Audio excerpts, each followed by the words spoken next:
عالم ہیں، وہ ناواقف نہیں ہیں جو آدھا گھنٹہ ان کا تعارف کرایا جائے۔ مولانا سلمان صاحب تشریف فرمائیں۔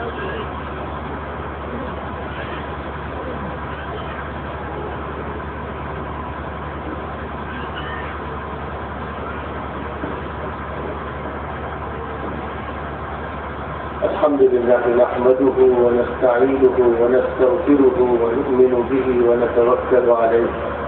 ونعوذ بالله من شرور أنفسنا ومن سيئات أعمالنا من يهده الله فلا مضل له ومن يضلله فلا هادي له ونشهد أن لا إله إلا الله وحده لا شريك له ونشهد أن سيدنا ومولانا محمدا عبده ورسوله صلى الله تعالى عليه وعلى آله وأصحابه وأزواجه وذرياته وأهل بيته وبارك وسلم تسليما كثيرا كثيرا۔ محترم بزرگوں اور دینی اور ایمانی بھائیوں، مسلمان روئے زمین پر ایک امت کی حیثیت سے برپا کیے گئے ہیں۔ مسلمان ایک ملت کی ترجمانی کرتے ہیں۔ مسلمان کسی بھیڑ کا، کسی مجمع کا، کسی بڑی تعداد کا نام نہیں، بلکہ ایک ایسا مجموعہ ہے جس کو امت کے لفظ سے تعبیر کیا گیا ہے، اور امت کا یہ لفظ اس امت کی اجتماعیت کو، اس کے اتحاد کو، اس کے نظام کو، اس کے اللہ تعالیٰ سے رابطے کو، اور اس کے آخری نبی حضرت محمد مصطفیٰ صلی اللہ علیہ وسلم سے تعلق کو واضح کرتا ہے۔ جب ہمارے ذہن میں یہ بات رہے گی کہ دنیا کی مختلف قوموں کی طرح ہم ایک قوم نہیں، دنیا کی مختلف بھیڑوں کی طرح ایک بھیڑ نہیں، مختلف مذاہب کے ماننے والوں کی طرح ایک مذہب کے ماننے والے نہیں، ہم لوگوں کے بیچ میں انہی جیسے لوگ نہیں۔ اللہ تعالیٰ نے اس امت مسلمہ کو خصوصی امتیاز عطا فرمایا ہے، اور اس وقت اس امتیاز کے ساتھ اس امت کو برپا کیا گیا جس وقت پوری دنیا جاہلیت کی زندگی گزار رہی ہے، پوری دنیا کرپشن کی شکار تھی، پوری دنیا میں ظلم تھا، پاپ تھا، انارکی تھی، پوری دنیا پر استبداد کا دورہ تھا، اور ظالم ڈکٹیٹرز اس دنیا کو اپنے شکنجے میں کسے ہوئے تھے۔ قرآن پاک نے 6 صدی عیسوی کی اس جاہلیت اور اس کرپشن کا تذکرہ کرتے ہوئے ارشاد فرمایا تھا کہ ظہر الفساد فی البر والبحر بما کسبت ایدی الناس لیذیقہم بعض الذی عملوا لعلہم یرجعون۔ فرمایا گیا تھا کہ خشکی میں اور سری میں کرپشن اور فساد غالب آ چکا ہے انسانوں کے کرتوتوں کے نتیجے میں، اور خدا تعالیٰ ان کے کرتوتوں کی سزا انہیں دکھانا چاہتا ہے اور مزہ چکھانا چاہتا ہے تاکہ پھر یہ حق کی طرف پلٹ کر آئیں۔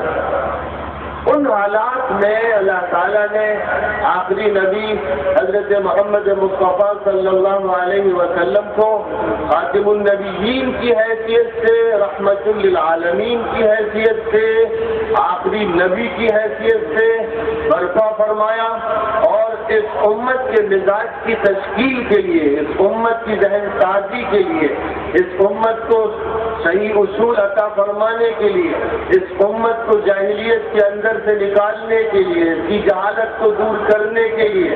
اس امت کی اصلاح کے لیے جو سب سے پہلا سبق پڑھایا گیا وہ ان الفاظ میں پڑھایا گیا، بسم اللہ الرحمن الرحیم، اقرأ باسم ربک الذی خلق، خلق الانسان من علق، اقرأ وربک الاکرم الذی علم بالقلم، علم الانسان ما لم يعلم۔ یہ سب سے پہلی وحی ہے قرآن پاک کی جو حضرت محمد مصطفیٰ صلی اللہ علیہ وسلم پر غار حرا میں نازل ہوئی۔ سورۃ العلق کی ابتدائی آیات ہیں جن میں اللہ تعالیٰ نے فرمایا کہ اللہ کے نام سے پڑھو جو بہت مہربان اور نہایت کرم فرما ہے، پڑھو اپنے پروردگار کا نام لیتے ہوئے، اس کی ذات و صفات پر یقین رکھتے ہوئے اور اس سے اپنا تعلق قائم کرتے ہوئے، جس نے پیدا فرمایا، جس نے انسان کو خون کے جمے ہوئے لوکڑے سے یا خون کی پھٹکی سے یا اس شکل سے جو چوک کی طرح ہوتی ہے پیدا فرمایا، اور پھر یہ فرمایا کہ پڑھو تمہارا پروردگار بہت کرم فرما ہے، خوب نوازشیں فرمانے والا ہے، جس نے قلم کے ذریعے سکھایا اور انسان کو وہ سب کچھ سکھایا جس سے انسان واقف نہیں تھا۔ یہ پہلا سبق۔ اس پہلے سبق کا مطلب یہ ہے کہ اس امت کو جاہل نہیں رہنا ہے، اس امت کو پڑھنا ہے، تعلیم سے وابستہ ہونا ہے، اس امت کو قلم کا استعمال کرنا ہے، اس امت کو ایک ایسے نظام سے وابستہ ہونا ہے جو ربانی ہے، للہی ہے، وہ نظام کے جو بندوں کو اللہ سے جوڑتا ہے، اور اللہ سے جوڑنے کے لیے پیغمبر کو واسطہ بنایا جاتا ہے۔ یہ بات پہلی وحی ہی میں واضح فرما دی گئی۔ نبی اکرم صلی اللہ علیہ وسلم نے اسی کی توضیح فرماتے ہوئے ارشاد فرمایا تھا، طلب العلم فریضۃ علی کل مسلم۔ علم کا حاصل کرنا، وہ علم جس کو نبی لے کر آئے، وہ علم جو ہدایت دیتا ہے، وہ علم جو رہنمائی کرتا ہے، وہ علم جو انسان کو طریقہ سکھاتا ہے، وہ علم جو وحی کی بنیاد پر آتا ہوتا ہے، وہ علم جو زمین کو آسمان سے ملاتا ہے، وہ علم جس کے ذریعے انسان کے اندر للہیت اور ربانیت پیدا ہوتی ہے، یہاں وہ علم مراد ہے۔ صرف لکھنا اور پڑھ لینا، حساب سیکھ لینا، عام معلومات حاصل کر لینا، یہ وہ علم نہیں ہے کہ جس سے ہدایت مربوط ہے، بلکہ ہدایت کا انتظام خدا تعالیٰ نے اپنی وحی کے ذریعے فرمایا ہے، پیغمبر کو مخاطب کیا، پیغمبر کے ذریعے امت کو مخاطب فرمایا گیا۔ یہ فرمایا کہ اس علم کا حاصل کرنا جو علم اللہ کی طرف سے نبی کو دیا گیا، ہر مسلمان پر فرض۔ لہٰذا جہاں تک دینی تعلیم کا تعلق ہے، اس کی فرضیت کو طے فرما دیا گیا ہے۔ کوئی بچہ، کوئی بچی اس سے مستثنا نہیں، کسی طبقے کا انسان، کسی برادری کا انسان، کسی پیشے کا انسان، کوئی انسان ایسا نہیں ہے کہ جس پر یہ ذمہ داری ڈالی نہ گئی ہو۔ جتنے فرائض عائد کیے گئے ہیں ان کا علم فرض ہے، جتنے واجبات طے کیے گئے ہیں ان کا علم واجب ہے، جو سنتیں ہیں ان کا علم سنت ہے، جو مستحبات ہیں ان کا علم مستحب ہے۔ طہارت کا علم سب کے لیے ضروری ہے، نماز کا علم سب کے لیے ضروری ہے، روزے کا علم سب کے لیے ضروری ہے۔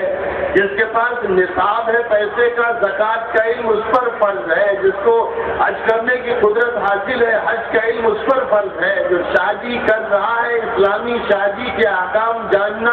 اس پر فرض ہے، جو کاروبار کرتا ہے، دکان رکھتا ہے، کارخانہ چلاتا ہے، کمپنی قائم کرتا ہے یا کمپنی میں ملازم ہے، لین دین کرتا ہے، اس پر اسلامی طریقے لین دین کا علم فرض ہے۔ اگر کوئی قدم بھی بغیر علم کے اٹھایا جائے گا تو وہ قدم جاہلیت پر مبنی ہوگا، جہالت پر مبنی ہوگا، اس کا اسلام سے کوئی رشتہ و ناتا نہیں ہوگا۔ اسلام اور علم کا چولی دامن کا ساتھ ہے، لہٰذا پہلی ذمہ داری مسلمانوں کی طے پائی حضور اکرم صلی اللہ علیہ وسلم پر پہلی وحی کے ذریعے کہ مسلمانوں میں سے ہر فرد کو صاحب علم بننا ہے، جو علم نبی لے کر آئے ہیں اس کو سیکھنا ہے، اور جب وہ علم حاصل کیا جائے گا تو ظاہر ہے کہ وہ ساری معلومات مل چلی جائیں گی جن معلومات کے ساتھ اس زندگی کا طریقہ جڑا ہوا ہے، یہ زندگی مہذب طریقے پر گزاری جاتی ہے، یہ زندگی مفید بنائی جاتی ہے، اور اس زندگی میں خوش بختی ہوتی ہے جس کے نتیجے میں آخرت کی خوش بختی نصیب ہوتی ہے۔ جس کی زندگی یہاں کی صحیح ہوتی ہے وہ آخرت کی زندگی اسی کی صحیح ہوتی ہے، اور جس کی یہاں کی زندگی صحیح نہیں ہوتی وہاں کی زندگی بھی اس کی صحیح نہیں ہوتی۔ تو سب سے پہلی بات جس کا مطالبہ ہے وہ علم ہے۔ علم سے ہی توحید کا پتہ چلتا ہے، علم سے ہی رسالت واضح ہوتی، علم سے ہی آخرت کا تعین ہوتا، علم سے ہی ثواب اور سزا اور جزا کا علم حاصل ہوتا ہے، معلومات حاصل ہوتی۔ علم ہی ہے جس سے انسان کو یہ معلوم ہوتا ہے کہ اللہ کی بندگی کس طرح کرنا ہے، لوگوں سے معاملات کس طرح انجام دینے ہیں، دنیا میں کیسے جینا ہے، مسلمان اور غیر مسلم کے درمیان کیا حدود اللہ تعالیٰ نے متعین فرمائی ہے۔ جتنے بھی مسائل زندگی کے ہیں یہ سارے مسائل اسی علم سے واضح ہوتے چلے جاتے ہیں، لہذا اس علم کے راستے پر قدم رکھا جاتا ہے اور اس کو پھر عمل میں تبدیل کیا جاتا ہے۔ عمل میں تبدیل کرنے کے لیے سب سے پہلا مطالبہ یہ ہے کہ لا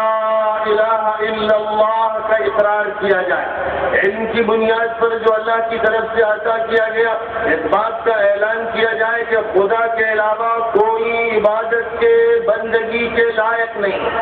وہی معبود ہے، وہی مسجود، وہی مالک ہے، وہی غالب ہے، وہی قادر ہے، وہی نگراں ہے، سارے تصرفات اسی کے ہاتھ میں ہیں۔ لہذا جتنے بھی بندے ہیں، انسان ہیں اس دھرتی پر، صرف مسلمان نہیں،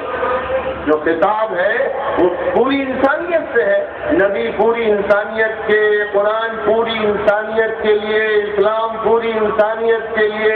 یہی اللہ کی طرف سے طے شدہ مذہب، اس کے علاوہ جتنے مذاہب ہیں سب باطل، جن کو خدا کی طرف سے اجازت حاصل ہے ہی نہیں، گڑے ہوئے، تراشے ہوئے، بنائے ہوئے، ڈھالے ہوئے